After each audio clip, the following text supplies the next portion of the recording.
Hello students, this is Neha Sharma. Today in this video we are going to complete a topic which we have started in our last videos.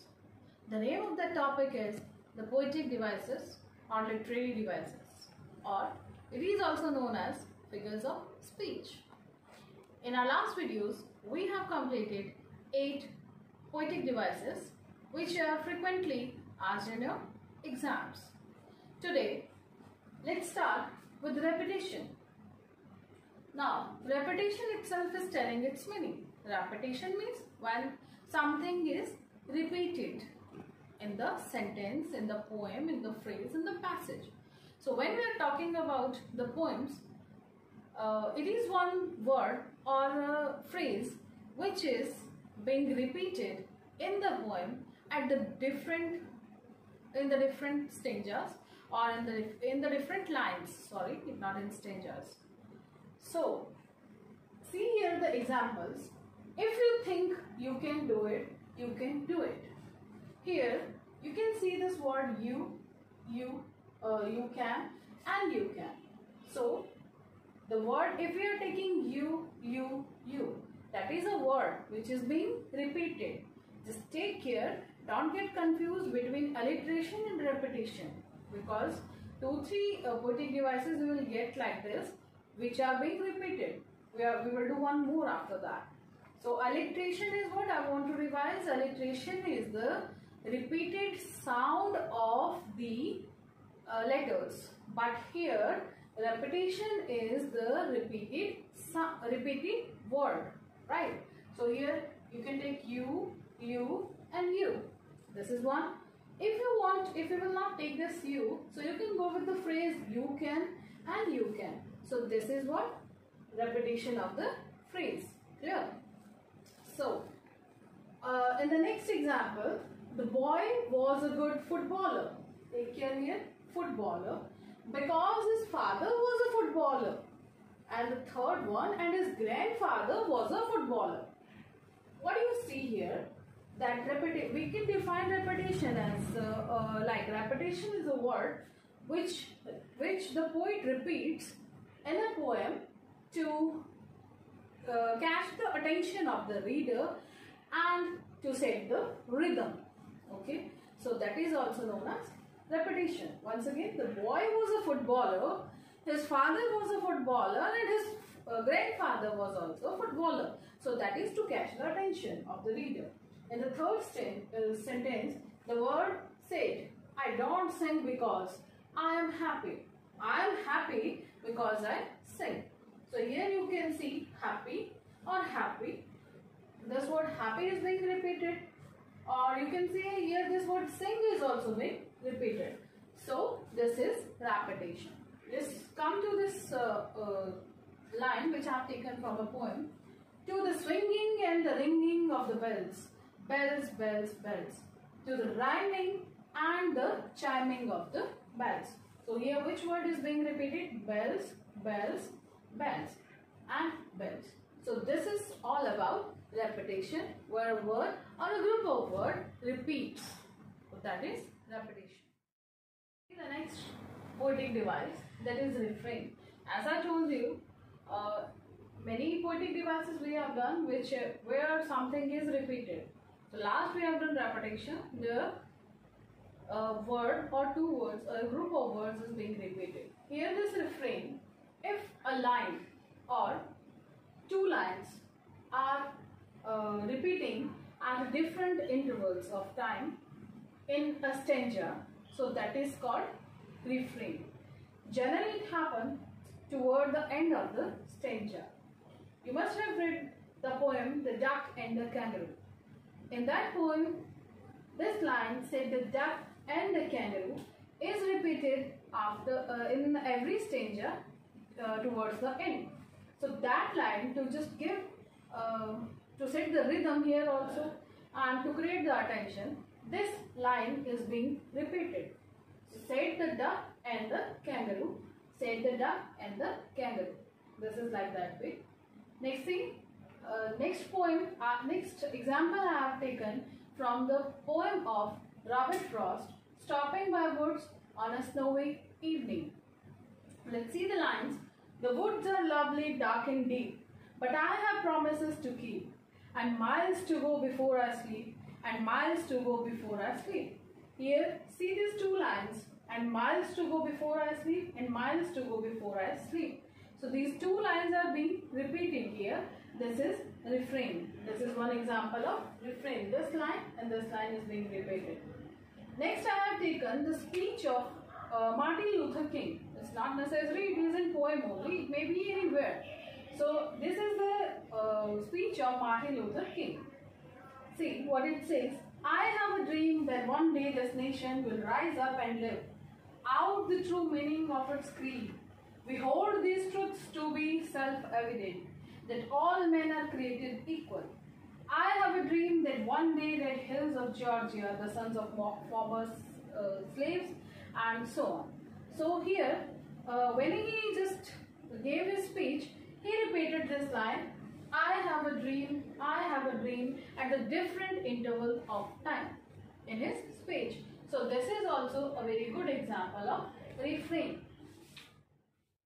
Next poetic device is enjambment. M is silent here, it is enjambment. It means run on line. Let's see what it says.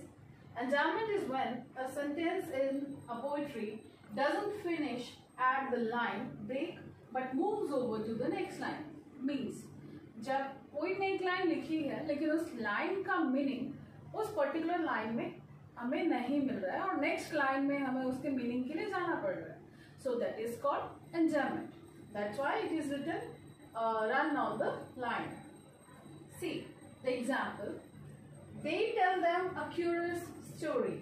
I don't believe this true. And yet you may learn a lesson if I tell the tale to you. See in first two lines. They tell them a curious story. So meaning we are not getting here. The meaning is clear in the next line. And I don't believe this is true. और मुझे नहीं लगता कि true है. So इन दोनों lines इस line का जो मीनिंग है उसे पूरा करने के लिए हमें नेक्स्ट लाइन में जाना पड़ा. This is called enjambment. आगे वाली दो लाइन्स भी ऐसी ही है. And yet you may learn a lesson if I tell the tale to you. So here also this line is not getting a complete meaning. For that we have to go in the next line, that is called enjambment. One more idea I will give to you for this. If the line is not having any punctuation mark you understand, full stop, comma, or this colon, semicolon, exclamation and everything, question mark. So it means there will be an enjambment in the stager. Okay, let's see one more example. Once upon a time a frog croaked away in Bengal bog. Every night from dusk to dawn he croaked on and on and on. Here also these all the lines whatever I have written here are for getting the meaning of one line. I have to go into the next line. So this is also one example of enjambment. Moreover, some of the poems are written with this enjambment, without any punctuation mark, without any full stop, without any question tag or exclamation. Okay, so there it would be enjambment. Start the next one, that is imagery. What is imagery? Imagery is something related to imagination, or we can say it is a creation of our mind. Means creates mental pictures. But we can say it's not only the mental picture. It depends. It appeals our five senses also.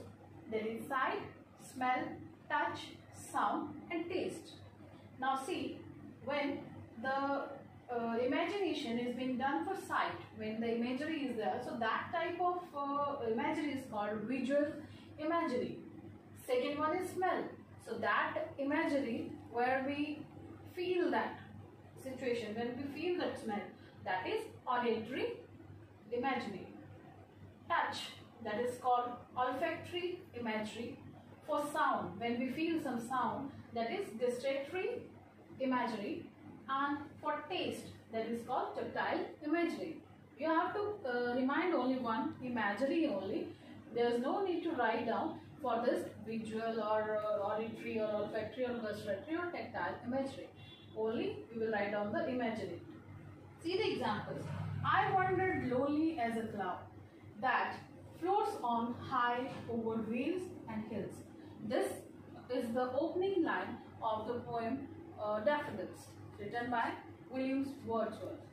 Okay, so here what he says, I wandered lonely as a cloud. मैं अकेला चल रहा था किसकी तरह, cloud की तरह.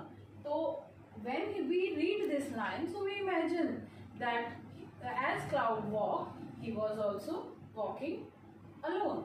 Yeah, that floats on high over the vales and hills.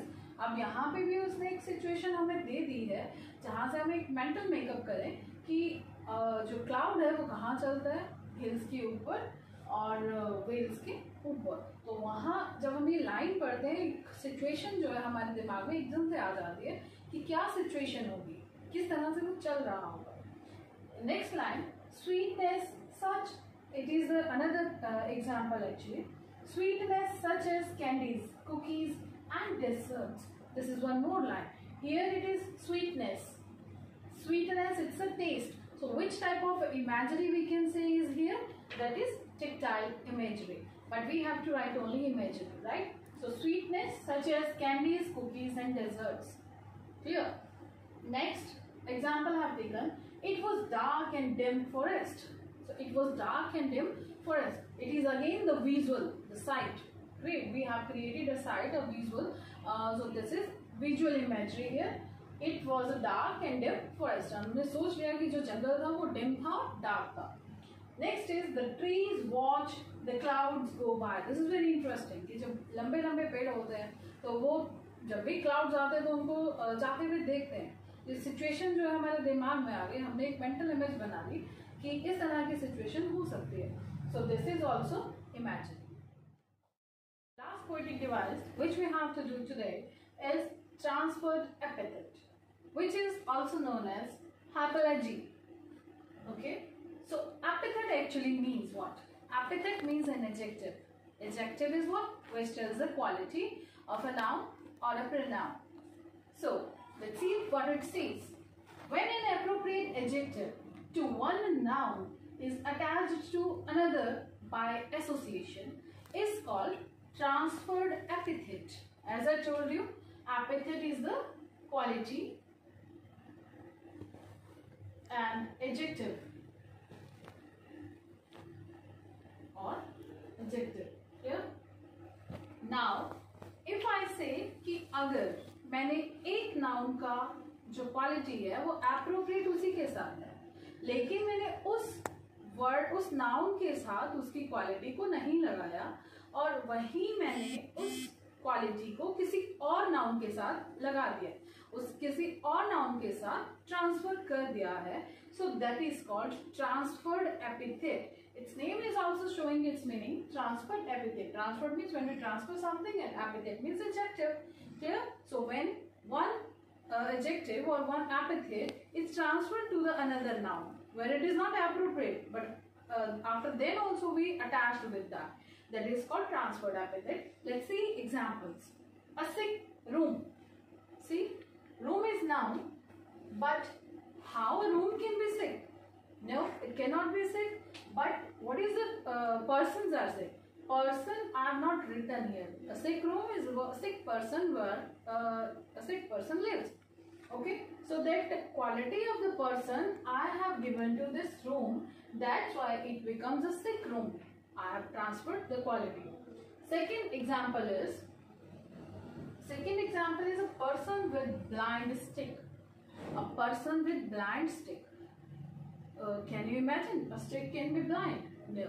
That is the stick we are talking about, which is used by the blind men. But what we have done here, the stick, the quality of that blind man is given to the stick here.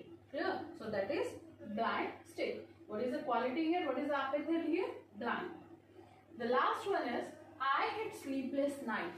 Night, how it can be sleepless? It is the quality of the man that he had sleepless nights. But I have given here night. The quality to the night. So this night is noun here, and this sleepless is epithet. Okay, so this is all about epithet. I hope you understood all the poetic devices. That's all.